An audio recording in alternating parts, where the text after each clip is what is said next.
Kerumunan mengenali tiga dari mereka. Mereka adalah tiga pemuda terakhir yang dikalahkan oleh Tianming, Yuan Xin, dan Bao De. Dua orang lainnya dikenali oleh semua orang. Mereka juga dua orang yang pernah bertemu Tianming dan Yuan Xin. Totalnya ada 5 orang. Apa yang ingin kau katakan? Tanya lelaki tua berambut putih itu. Di antara mereka bersepuluh, beberapa dari mereka tidak cukup kuat untuk masuk 10 besar. Itu benar, mereka hanya beruntung. Mereka tidak bertemu lawan yang kuat, jadi mereka tidak yakin. Para pemuda itu berbicara satu demi satu. Semua orang mengerti. Para pemuda ini merasa bahwa mereka terlalu sial untuk bertemu Tianming, Yuan Xin, dan yang lainnya. Mereka dikalahkan karena Tianming dan yang lainnya terlalu kuat. Di antara 10 besar saat ini, banyak orang yang belum pernah bertemu Tianming dan yang lainnya. Oleh karena itu, para pemuda ini berpikir bahwa mereka kalah karena keberuntungan dan bukan karena kekuatan. Banyak orang memiliki pemikiran yang sama. Tatapan mereka tertuju pada Lu Ming, Bubbles, dan Xing He. Begitu, tetua berambut putih itu mengangguk dan berkata, platform batu di bawah kaki kalian memiliki fungsi khusus, jadi beberapa orang tidak menemukannya terlebih dahulu. Namun, saya yakin kalian tidak akan yakin tanpa pertarungan. Bagaimana dengan ini? Saya akan memberi kalian kesempatan. Kalian dapat menantang salah satu dari 10 orang itu. Jika menang, kalian dapat menggantikan mereka. Jelajahi awal data ini di N0V pangkat Elbin. Begitu dia mengatakan itu, mata para pemuda itu berbinar. Pada saat yang sama, tatapan mereka tertuju pada Lu Ming, Bubbles, dan Xing Chen. Mereka dipenuhi dengan semangat juang yang kuat. Sebenarnya, mereka tidak yakin dengan Lu Ming dan dua lainnya. Mereka yakin bahwa mereka lebih kuat dari Lu Ming, Bubbles, dan Xing Chen. Meskipun Lu Ming telah menguasai dua pepatah pamungkas, dia hanyalah seorang calon kaisar. Meskipun dia telah mengalahkan Muyang sebelumnya, siapa di antara mereka yang tidak lebih kuat darinya? Ada juga Bubbles, seorang anak berusia 3 hingga 4 tahun. Dia hanya seorang kaisar Void bintang 1, jadi mereka tidak takut. Hal yang sama berlaku untuk Sungai Bintang yang kekal. Itu hanya kaisar ilusi bintang 1. Adapun iblis kuno, meskipun itu setara dengan kaisar Void bintang 1, itu mengolah dao iblis yang tak terlupakan dan memiliki kekuatan tempur yang sangat kuat. Mereka tidak percaya diri. Adapun Tianming, Yuan Xin, Wu Liang, Bao De, Aoke, dan Yun Hao Ge, mereka bahkan tidak mempertimbangkannya. Keenam orang ini telah menjadi kaisar ilahi 2 tahun lalu, dan mereka tidak terduga sekarang. Saya akan memulai tantangan. Seorang pemuda berambut merah melangkah keluar. Mengapa kau harus menjadi orang yang menantang lebih dulu? Aku akan maju lebih dulu. Aku akan maju lebih dulu. Sebuah panggung batu setara dengan panggung pertempuran. Lu Ming, kau belum menjadi kaisar yang hebat. Meskipun kau telah menguasai dua pepatah utama, aku masih bisa mengalahkanmu. Pemuda berambut merah panjang itu berteriak, mencoba memprovokasi Lu Ming. Meniup, sebelum pemuda berambut merah panjang itu bisa menyelesaikan kalimatnya, Lu Ming sudah menyerbunya. Dia menggunakan hukum kekacauan dan hukum Dao Arai. Kedua hukum itu bergabung dan dia menggunakan telapak tangan Dewa Kekacauan untuk menyerang pemuda berambut merah panjang itu. Pemuda berambut merah itu meledak dan menggunakan seluruh kekuatannya untuk melawan Lu Ming. Penggabungan hukum kekacauan dan hukum Dao Arai Lu Ming lebih kuat daripada penggabungan hukum kematian dan hukum Dao Arai. Bagaimanapun, telapak tangan Dewa Kekacauan adalah teknik kekuatan dewa dari hukum kekacauan. Serangan Lu Ming seperti badai, terus-menerus menyerang pemuda berambut merah itu.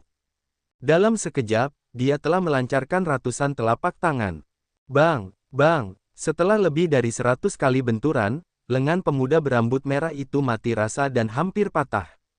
Tubuhnya terus bergetar saat dia mundur.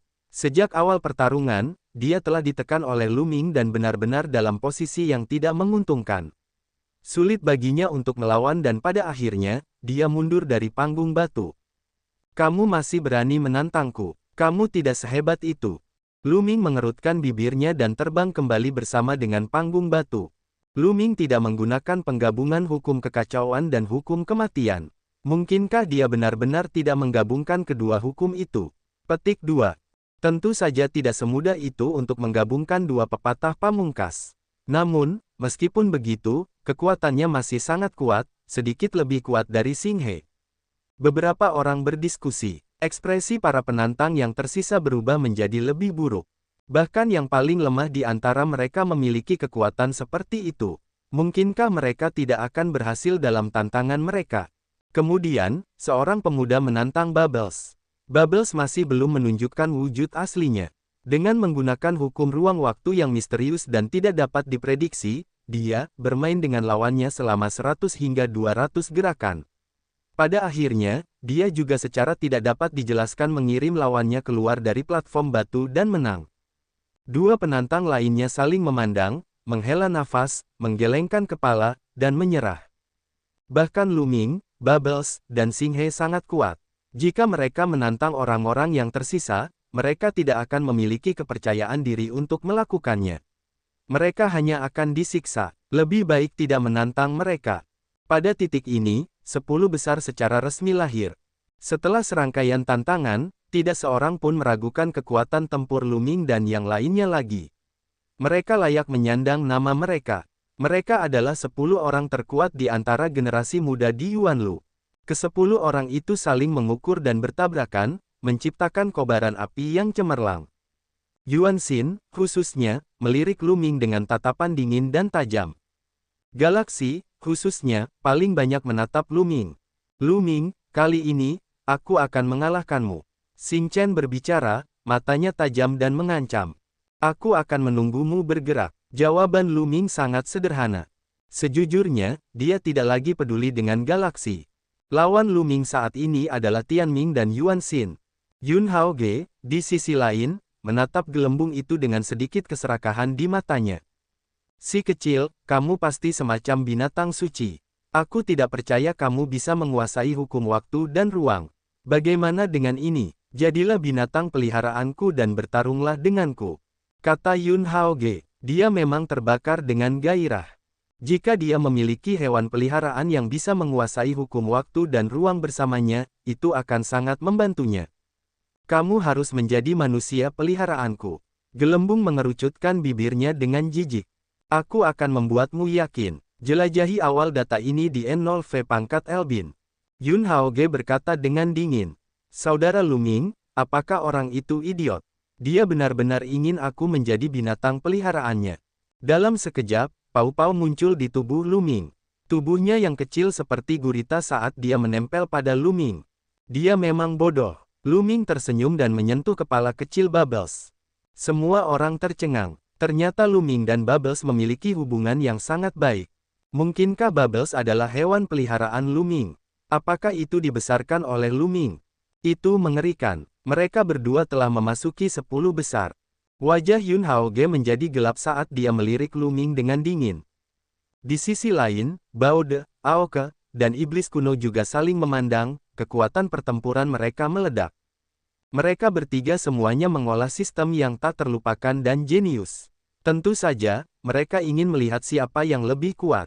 Di antara 10 orang, hanya Tianming yang berdiri di sana dengan wajah tenang. Dia selalu tersenyum di wajahnya, seolah-olah dia tidak terlibat dalam hal ini. Di tempat kejadian, semua orang menantikannya. Pertarungan bahkan belum dimulai, dan mereka sudah dalam keadaan saling bermusuhan. Pertarungan terakhir untuk 10 besar pasti akan sangat seru dan bisa disebut pertarungan epik. Dalam sejarah alam primordial, tidak pernah ada begitu banyak jenius, dan tidak pernah ada pertempuran 10 negeri. Pertempuran ini belum pernah terjadi sebelumnya. Pria tua berambut putih itu berkata. Lu Ming mengangguk. Seperti yang dia duga, memang gaya rambut ini. Metode pemeringkatan ini adalah yang paling adil. Itu sepenuhnya didasarkan pada kekuatan dan tidak ada yang namanya keberuntungan. Metode ini juga merupakan metode yang paling umum digunakan. Lu Ming telah menemukan metode ini lebih dari sekali atau 2 kali di sepanjang jalan. Juga, kamu tidak diizinkan untuk membunuh siapapun dalam pertempuran antara kalian berdua. Pria tua berambut putih itu menambahkan. Banyak orang mengangguk. 10 orang terakhir semuanya sangat berbakat. Jika mereka mati karena ini, itu akan menjadi kerugian besar, itulah sebabnya ada aturan seperti itu. Lu Ming diam-diam merasa bahwa itu sangat disayangkan. Dia ingin mengambil kesempatan ini untuk menyelesaikan masalah galaksi. Baiklah, aku akan mengatur urutan pertempuran. Pertempuran pertama adalah antara Hang Xinghe dan Lu Ming. Tetua berambut putih itu mengumumkan. Mata Lu Ming berbinar. Dia tidak menyangka bahwa dia akan menjadi yang pertama bertarung. Terlebih lagi, lawannya berasal dari Sungai Bintang. Mungkinkah tetua berambut putih itu punya niat? Sudut bibir Lu Ming melengkung. Ini juga bagus. Dia akan mulai dengan Sungai Bintang terlebih dahulu. Bas! Lu Ming melangkah masuk dan mendarat di ring pertarungan. Sosok Xing Chen juga mendarat di arena pertarungan. Matanya dipenuhi dengan semangat juang yang kuat, seperti api, menyala dengan ganas. Lu Ming, kali ini kau akan kalah. Teriak Xing Xing River, semangat bertarungnya membumbung tinggi. Kau sudah kalah saat itu. Sekarang, kau bahkan tidak sebanding denganku. Lu Ming menggelengkan kepalanya, suaranya pelan. Banyak orang tercengang dan tampak tercerahkan. Tampaknya Lu Ming dan Star River sudah bertarung. Hang Xing River dan Lu Ming sama-sama berasal dari Gunung Yuan. Tentu saja, mereka pernah bertarung sebelumnya. Tampaknya galaksi bukanlah tandingan Lu Ming. Mereka pernah dikalahkan di masa lalu. Banyak orang berdiskusi. Saat itu, Lu Ming yang memanfaatkan situasi. Anggota keluarga Hang menjelaskan. Para kultivator dari berbagai kekuatan di Gunung Yuan memperhatikan dengan penuh perhatian. Lu Ming dan Hang Xing River sama-sama berasal dari Gunung Yuan. Di masa lalu, Hang Xing River selalu dikenal sebagai keajaiban nomor satu di Gunung Yuan.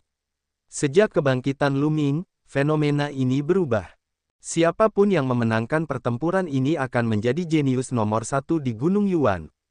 Hang Xinghe, aku akan menghancurkanmu. Aku akan membuatmu mengerti perbedaan di antara kita. Lu Ming berkata dengan tenang. Bang, bang. Kemudian, dia melangkah maju. Dengan setiap langkah, sungai hukum muncul di tubuhnya. Lu Ming melangkah maju. Dengan setiap langkah, sungai hukum akan muncul di tubuhnya. Dengan langkah pertamanya, hukum kekacauan membentuk sungai yang mengelilingi Lu Ming. Dengan langkah keduanya, sungai hukum lain muncul. Itu adalah sungai hukum kematian.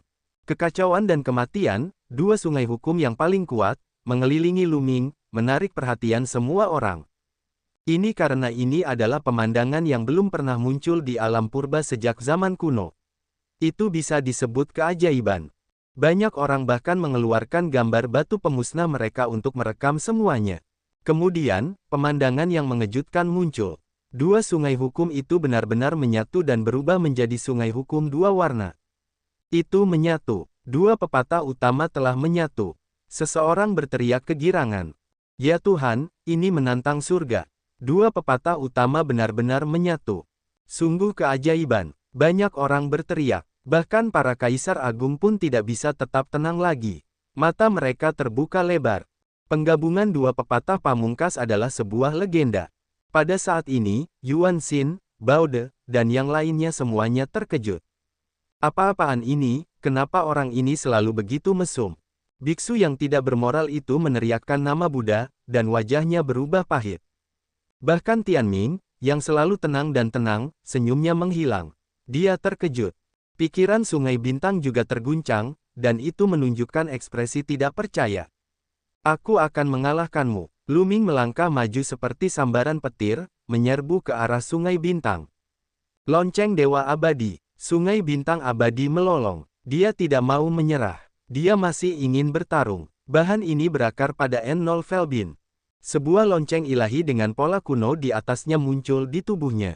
Dentang. Lonceng Dewa Abadi bergetar dan mengeluarkan suara pembunuhan yang mengerikan. Dibandingkan dengan masa lalu, kekuatan jam Dewa Abadi dari Sungai Bintang jauh lebih kuat. Namun, sekarang hukum kekacauan dan hukum kematian Lu Ming telah menyatu, selain energi Sein dan kekuatan fisiknya yang sangat padat, kekuatan tempur yang meletus terlalu kuat. Lu Ming mengabaikan serangan dari galaksi. Dia tidak berhenti dan terus menyerang. Meskipun dia belum menjadi penguasa, dia telah menguasai dua hukum pamungkas. Ini belum pernah terjadi sebelumnya. Dan sekarang, dia telah mengalahkannya dalam satu gerakan. Kekuatan tempurnya begitu kuat sehingga dia bisa meremehkannya. Pada saat ini, kepercayaan dirinya dan keyakinannya telah mengalami pukulan besar. Dia terus batuk darah. Sialan, Kaisar keluarga Hang meraung. Lu Ming adalah musuh bebuyutan keluarga Hang. Tuan perkasa, Tuan tak terkalahkan. Lu Xiangxiang dan Ouyang Moli berteriak dan bertengkar. Mereka bahkan lebih bahagia daripada jika mereka menang. Apakah kamu masih ingin melanjutkan? Lu Ming terus melangkah maju. Sungai panjang hukum dua warna mengelilinginya, seperti dewa yang turun ke dunia fana. Sungai bintang belum mengakui kekalahan. Jika dia ingin bertarung lagi, itulah yang diinginkan Lu Ming. Dia bisa mengalahkan sungai bintang dengan kejam. Sayangnya, galaksi tidak memberinya kesempatan. Aku kalah. Xing He sangat tidak mau, tetapi dia hanya bisa mengakui kekalahan. Kalau tidak, dia hanya akan disiksa. Aku sudah mengatakannya sebelumnya. Jika aku bisa mengalahkanmu sekali, maka aku bisa mengalahkanmu 2 kali.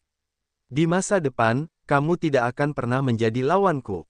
Lu Ming meninggalkan kata-kata ini dengan arogan dan kemudian terbang keluar dari ring pertarungan. Ekspresi Xing Chen tampak jelek. Dia juga mundur dari ring pertarungan, meminum pil, dan mulai mengobati lukanya. Ini baru pertarungan pertamanya. Masih ada banyak pertarungan yang menunggunya. Pertarungan pertama, Lu Ming menang. Pertarungan kedua, Bubbles melawan Yun Haoge. Pria tua berambut putih itu mengumumkan. Mata banyak orang langsung berbinar. Mereka menyadari bahwa setiap pertandingan berikutnya akan sangat menarik. Bubbles dan Yun Haoge sama-sama menguasai hukum ruang waktu. Selain itu, menurut Kaisar Agung, wujud asli Bubbles adalah binatang suci dengan asal-usul yang hebat. Itu membuat hati semua orang gatal karena mereka ingin tahu seperti apa wujud asli Bubbles. Bubbles, kamu bisa melakukannya. Lu Ming menyentuh kepala kecil Bubbles. Jangan khawatir, aku pasti akan menghajar orang aneh itu. Kicau-kicau. Teriak Pao Pao. Tidak jauh dari sana, wajah Yun Haoge menjadi gelap. Apa yang dia maksud dengan eksentrik? Kapan dia eksentrik? Dengan wajah dingin ia melangkah ke atas ring pertarungan, begitu pula gelembung-gelembung. Menjadi binatang jinakku, kita berdua mengolah hukum ruang waktu. Itu akan menguntungkan kita berdua. Yun Haoge berbicara lagi. Itu sama sebaliknya, kau bisa menjadi hewan peliharaan manusiaku. Pao Pao cemberut dan berkata, kau tidak setuju. Wajah Yun Haoge menjadi gelap. Aku akan menghajarmu sampai kau setuju. Bas. Yun Haoge bergerak. Saat dia bergerak, ruang di sekitarnya beriak seperti air. Tubuhnya tampak bergerak melalui ruang dengan kecepatan yang luar biasa. Banyak orang baru saja melihatnya bergerak ketika tubuh Yun Haoge sudah muncul di depannya di saat berikutnya. Tangannya terulur dan meraihnya. Gelembung itu bahkan tidak punya waktu untuk menghindar dan ditangkap oleh tangan besar pihak lain. Namun, cengkeraman Yun Haoge pada gelembung itu meleset. Sosok gelembung itu hancur seperti ilusi. Itu hanya bayangan cermin dan gelembung itu sudah meninggalkan tempat itu. Tepat saat Yun Haoge meraih bayangan cermin gelembung, sosok gelembung tiba-tiba muncul di belakang Yun Haoge. Dia mengulurkan tangan mungilnya dan menyerang Yun Haoge. Pada saat yang sama, sosok Yun Haoge hancur berkeping-keping. Ini juga merupakan bayangan cermin, dan sosok Yun Haoge telah pergi. Bas. Dan EBCP, Wosh. Dalam sekejap, sosok Yun Haoge muncul di belakang Pao Pao. Tidak hanya itu, ada lebih dari 10 sosok Yun Haoge lainnya di bagian lain ring pertarungan. Sangat menyenangkan, kicau-kicau. Gelembung menjerit dan menghilang. Saat berikutnya, lebih dari selusin sosok muncul dan menerkam Yun Haoge. Dalam sekejap, sosok-sosok melintas di ring pertarungan. Satu demi satu, sosok muncul, tetapi mereka terus-menerus dikalahkan. Pada akhirnya, mereka menyadari bahwa mereka semua adalah bayangan cermin. Tidak ada satu pun yang mengenai yang asli. Banyak orang dengan kultivasi yang lebih lemah terpesona oleh pemandangan itu. Materi ini berakar pada N0 Velbin. Tidak mungkin untuk melihat tubuh asli dan bayangan cermin. Orang hanya bisa melihat bahwa ruang di ring pertarungan beriak seperti air. Sosok-sosok melintas dan menyerang. Dalam sekejap, puluhan atau bahkan ratusan sosok saling bersilangan. Dan seiring berjalannya waktu, kecepatan mereka sangat cepat. Pada akhirnya, kedua sosok itu tidak terlihat lagi. Lu Ming menyalurkan kekuatan suci ke matanya dan akhirnya melihat mereka berdua. Sangat kuat, mereka berdua telah mencapai alam yang sangat mendalam dalam penggunaan hukum ruang waktu. Seorang kaisar sejati berbicara, mendesah kagum. Hukum ruang waktu sangat mendalam untuk memulai. Orang biasa bahkan tidak akan bisa menyentuh orang yang bisa mengendalikan hukum ruang waktu. Ini adalah penggunaan waktu dan ruang, tabrakan waktu dan ruang. Baru semenit, tetapi keduanya telah bertukar gerakan yang tak terhitung jumlahnya. Biarkan aku menghancurkan hukum ruang waktumu.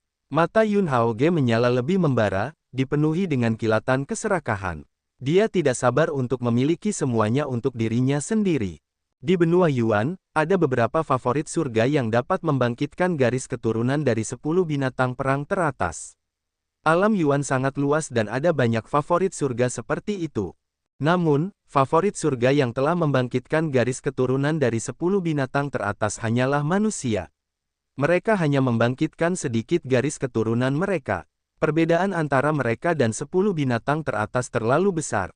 Ada banyak sekali binatang suci di dunia, tetapi hanya 10 dari mereka yang berada di 10 besar. Setiap binatang dari 10 binatang teratas itu unik.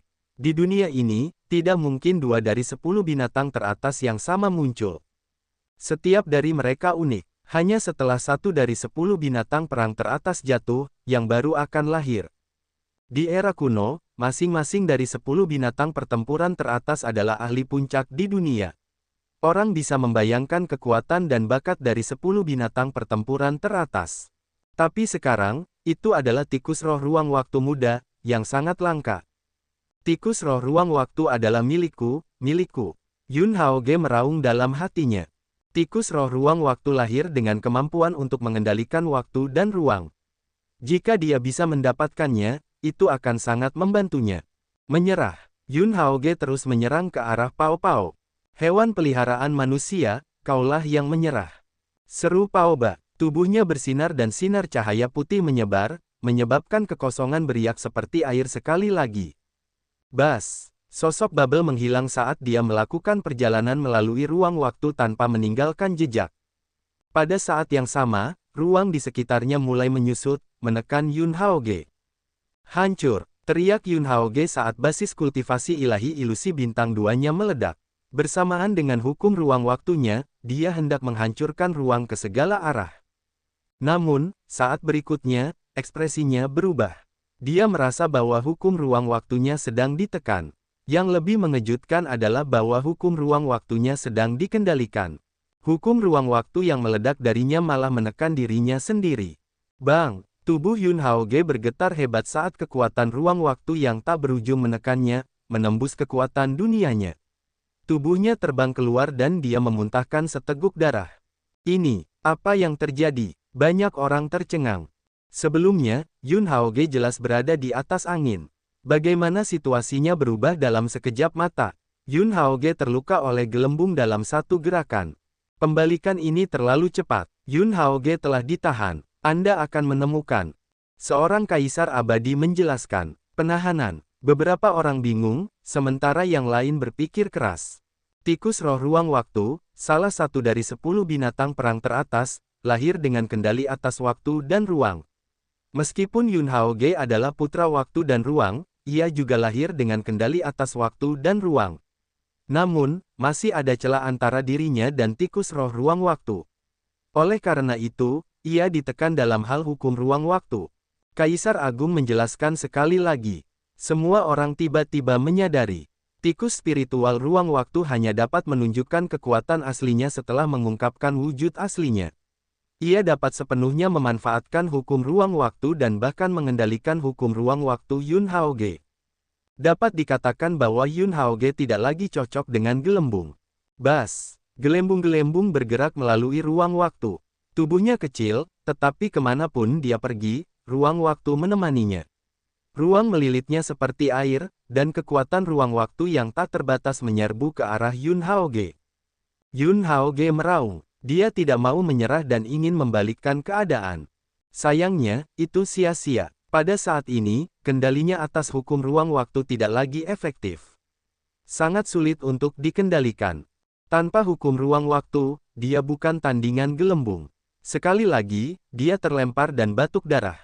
Dengan kekuatanmu, kamu masih ingin menjadikanku sebagai hewan peliharaanmu. Kamu melebih-lebihkan dirimu sendiri, satu berkata, kamu lebih seperti hewan peliharaan manusiaku. Gelembung itu sangat bersemangat. Itu meluncur melalui kehampaan dan menyapu cakar kecilnya ke Yun Haoge. Yun Haoge berteriak marah. Kemarahannya membumbung ke surga saat dia melepaskan semua kekuatannya. Namun, itu sia-sia. Dia tidak bisa menentang surga dan sepenuhnya ditekan oleh gelembung. Pada akhirnya, wajahnya bahkan tergores oleh cakaran Bubbles, meninggalkan bekas cakaran. Kau memiliki bekasku di wajahmu. Kau adalah hewan peliharaan manusiaku sekarang. Berkicau, berkicau i. Bubbles berteriak dengan gembira sementara Yun Haoge sangat marah hingga dia ingin memuntahkan darah. Banyak orang yang terdiam. Mereka dapat mengatakan bahwa dibandingkan dengan tikus spiritual ruang waktu, Bubbles masih dalam masa pertumbuhan. Dia tidak bermaksud mempermalukan Yun Haoge, tetapi itu adalah niatnya yang sebenarnya. Namun, bagi Yun Haoge, ini adalah penghinaan yang terang-terangan.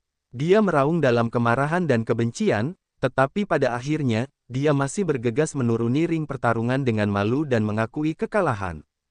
Dia mengerti bahwa jika dia terus bertarung, dia hanya akan mempermalukan dirinya sendiri.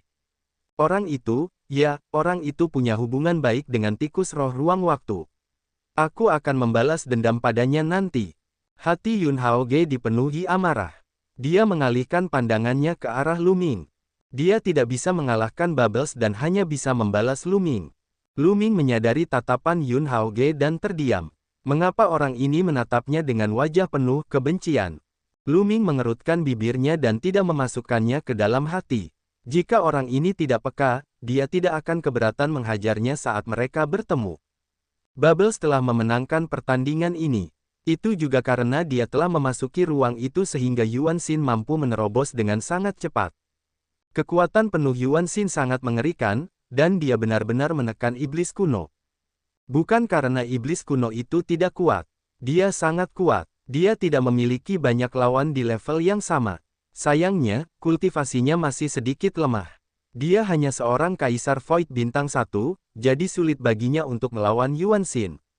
Setelah beberapa gerakan, iblis tua itu memuntahkan darah dan mundur. Ia dikalahkan oleh Yuan Xin. Sayangnya, kultivasi iblis kuno itu masih sedikit lemah. Jika ia bisa mencapai ranah Kaisar Void Bintang 2, ia mungkin bisa bersaing dengan Yuan Xin. Kekuatan Dao Iblis kuno sungguh menakjubkan. Beberapa orang mendiskusikan potensi iblis kuno. Namun, saat berikutnya, semua orang bahkan lebih bersemangat. Ada 4 orang yang tersisa, Tianming, Wu Liang, Bao De, dan Zuake. Keempatnya adalah para jenius yang sangat menakutkan. Mereka telah menerobos ke ranah marsial supreme 2 tahun lalu. Selanjutnya, mereka berempat akan bertarung, dan itu pasti akan menjadi pertarungan puncak yang sesungguhnya. Kau tidak berperasaan, penipu. Tetua berambut putih itu mengumumkan, dan hati semua orang langsung bangkit. Biksu yang tidak bermoral itu adalah favorit surga yang tiba-tiba bangkit di Liga Buddha dalam beberapa tahun terakhir. Ia telah mengungkapkan bakatnya yang tak tertandingi. Dia membual kepada dunia luar setiap hari bahwa dia adalah reinkarnasi dari Dewa Buddha dan pendahulunya adalah orang perkasa yang tak tertandingi yang mengetahui segalanya. Meskipun karakternya terkadang dikritik, bakat dan kekuatan tempurnya nyata. Dia berdiri di puncak benua Yuan. Adapun Aoke, naga sejati yang telah mengolah Dao Iblis yang tak terlupakan, tubuh iblisnya tak tertandingi dan dia sama kuatnya. Siapa yang akan menang? Semua orang dipenuhi dengan antisipasi. Dua sosok melangkah ke ring pertarungan. Pemberi sedekah, kamu dan aku ditakdirkan. Mengapa kamu tidak menjadi binatang suci pelindungku? Biksu yang tidak berperasaan itu berkata dengan ekspresi serius. Biksu, apakah kau menghinaku? Satu akan memenggal kepalamu. Wajah Krik menampakkan ekspresi yang ganas. Cek berasal dari negeri para binatang dewa. Di negeri para binatang dewa, ada semua jenis binatang dewa yang kuat, seperti naga sejati, burung phoenix, kilin, dan sebagainya. Mereka dapat dilihat di negeri para binatang dewa. Dia adalah jenius nomor 1 di negeri para binatang dewa. Sekarang, biksu yang tidak bermoral itu baru saja membuka mulutnya dan ingin menerimanya sebagai binatang dewa pelindung. Bagaimana mungkin dia tidak marah? Rambutku putih. Dermawan, kau ingin memenggal kepalaku begitu kau membuka mulutmu. Niat membunuhmu terlalu kuat. Kau harus kembali ke Buddha dan memurnikan niat membunuhmu. Biksu yang tidak bermoral itu berkata dengan wajah datar. Long Chen menatap Lu Ming dengan jijik. Biksu ini jelas-jelas tidak baik. Aku akan memurnikan kepalamu, bunuh. Mati. Ao kemeraung, dan auman naganya mengguncang langit. Dia segera berubah ke bentuk aslinya, seekor naga sejati berwarna ungu emas.